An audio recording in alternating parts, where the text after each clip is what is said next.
munchies, welcome to the channel if you're new. Today I am shifting focus from recipes to talk about relationships with food, specifically foods that have caused me anxiety. My relationship with food has shifted a lot since starting this channel. I have tried just about every diet, and not specifically with the intention of losing weight. A lot of it is curiosity, but I have found dieting very draining and detrimental ultimately to both my mental and my physical health, and I have made many efforts to get away from it. A few years ago, I started working to find food freedom and make peace with food. Whole30 was a big part of that, and it did help me. I can do another video on Whole30 and relationships with food if you want, but it also gave me a lot of learning opportunities. Since then, I've done a lot of work to improve my relationship with food and to stop dieting, and this year specifically, I have been taking a look at some of the foods that still make me twinge with a little bit of anxiety. I've been looking at what some people call forbidden foods, or what I have been calling facing my fears and seeing them for what they are, foods with emotional attachment or rules. See what I did there? For a long time, I thought it was better to not keep those foods in the house, which is where forbidden comes from. This is totally a fine choice as long as you don't feel restricted. So the problem was that some of these foods brought me a lot of joy, and me not letting myself keep them in the house made me feel deprived. And when I did have them around, I felt like I would lose control. So I started to face my fears. I realized that there's nothing wrong with me and there's nothing inherent about these foods that I couldn't face. It's just food, and I have some emotional attachment to it, or I've created some rules around it. So it's worth looking at, or it was for me. I almost called this video guilty pleasure foods, but I've been trying to get away from kind of associating the foods as, good or bad, or guilty or sinful, or even clean and dirty. Even though I always have gravitated to the word clean in terms of clean eating, it's really ingredients that I can pronounce. So I'm trying to shift my mentality around those. Most of the items I'm going to talk about today are trigger foods, essentially, that I either ate as a kid or got negative messages around, but food is not good or bad, it just is. A big part of the journey for me was recognizing that I'm not good or bad for eating the food, and what I eat has nothing to do with my worth. This is what some call taking the morality out of food, and this was one thing that I really started to absorb with Whole30 and Melissa Hartwig's book, Food Freedom, or Food Freedom Forever. So your fear foods may be different than mine. I'm going to show you my fear foods today, but I would encourage you to take a look at your own to see whether or not you have any rules around foods, specifically foods that you love, because if you love them, then you should eat them sometimes. I'm not saying you should binge them, but to give yourself permission to eat them or to include them in your life. So more about permission in a minute. Let's talk about my anxiety foods. First up, cereal, and I am talking sugary cereal.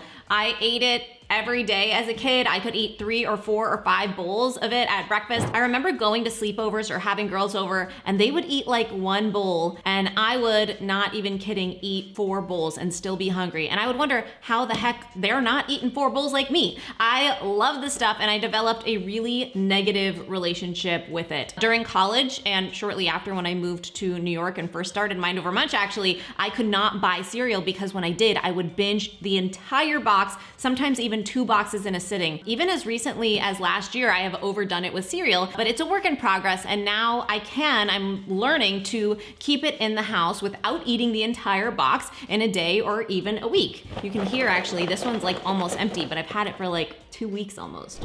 Next is bread/bagels/gluten.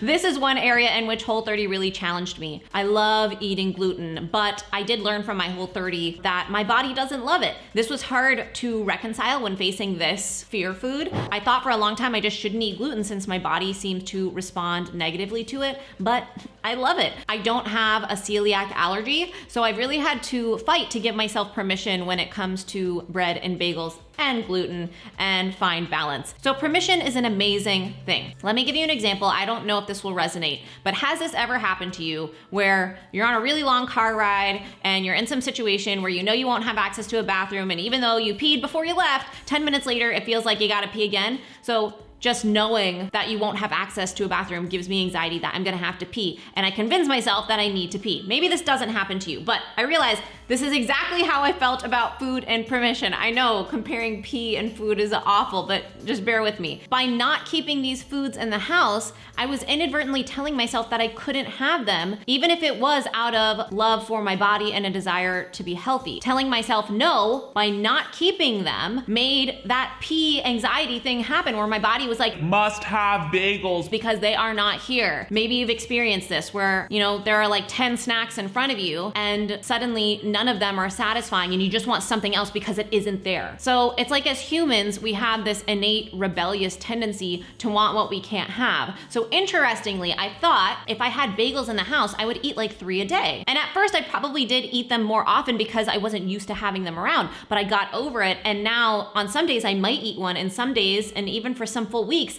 I just don't because I gave myself permission. It's magic. It's facing your fears. Next is chips. Next is chips and all things crunchy. Chips, crackers, puffs of any kind. If they were here, or this is how it used to be, once the bag was opened, they were gone in one sitting. I have down too many bags of these white cheddar Cheetos at once. I'm not even kidding. Did I say not even kidding twice? Salty and crunchy and oh, so delicious. But again, permission was the key to overcoming this fear food. This facing of your fears is really a form of exposure therapy. So you might have heard of this, where some people are afraid of dogs, for example. Exposure therapy involves helping them slowly face those fears through gradual exposure. So a person who's afraid of dogs will first spend hours with a dog in sight, but really, really far away. And then a few hours later, they move the dog a little bit closer and closer and closer gradually. And eventually there's been enough exposure and time that the dog can be right next to the person and the person's not afraid anymore. So facing food fears and giving ourselves permission with food is a lot like that. My next fear food is sweet nuts. Nuts are one thing. I love nuts, but salty sweet nuts are another. Things like these, salted caramel cashews, or anything like from the holidays, like sweet pecans or, walnuts or whatever, I cannot resist. And now I don't resist.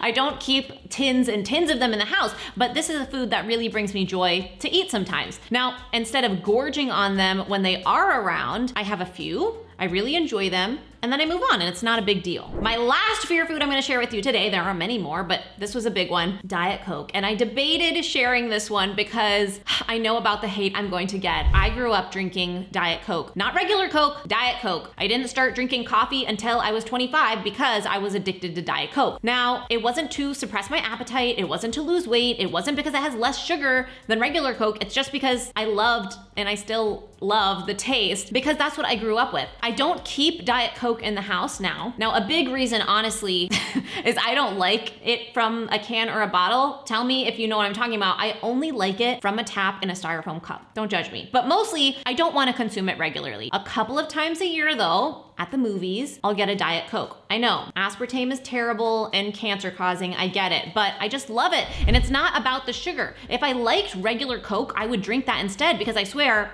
I think aspartame is worse for me than the sugar would be every once in a while, but I just love aspartame.